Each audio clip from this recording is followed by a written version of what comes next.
Welcome into WCSN Basketball. I'm Gavin, Schall, alongside Sun Devils basketball insider Kristina Vicario.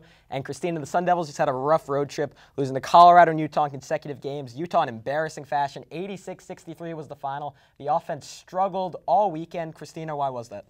Well, I think that Gilling needs to be more consistent in his production. I think that they need to penetrate inside the paint a lot better because that's where you're going to draw the fouls from the other team.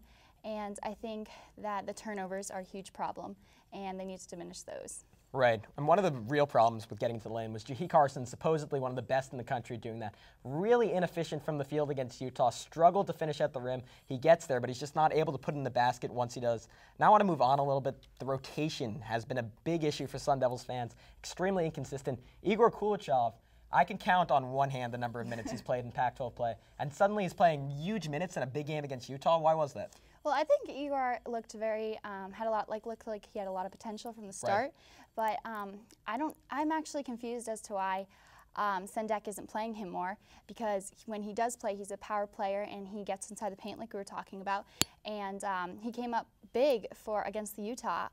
Seemed like the only player that could produce or get any momentum going. So it does confuse me that Sendek doesn't play him more.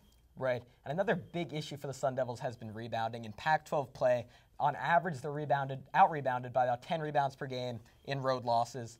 And that's really been something, especially when Jordan Baczynski gets into foul trouble. It just seems like no one's able to step up. Igor did a great job of that, getting 8 rebounds against Utah. How can they be better at that more consistently? Yeah, I think that rebounding has been a huge issue. They were out-rebounded 48-27 against Colorado and 44-36 against Utah. And I think that just going up for those offensive rebounds, Jordan Baczynski needs to be better at that. I think that can be a huge asset if they do better. Okay. I just want to qualify those last 2 losses.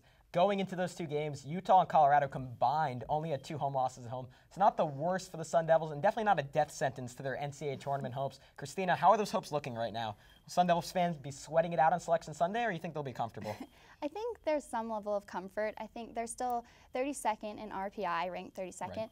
And although they just fell to 6th from a tie at 2nd place, if they can win against Stanford on Wednesday, then they can get back within a tie at 3rd place. So I think that there's pretty good hopes, but they definitely need to ring in the wins against California and Stanford. Okay, you heard it here first. 2 must-win games for the Sun Devils this week. If they want to make it into the tournament, need to get at least 1. That's it for your Sun Devil basketball segment. For Kristina Vicario, I'm Gavin Schall. Thanks, guys.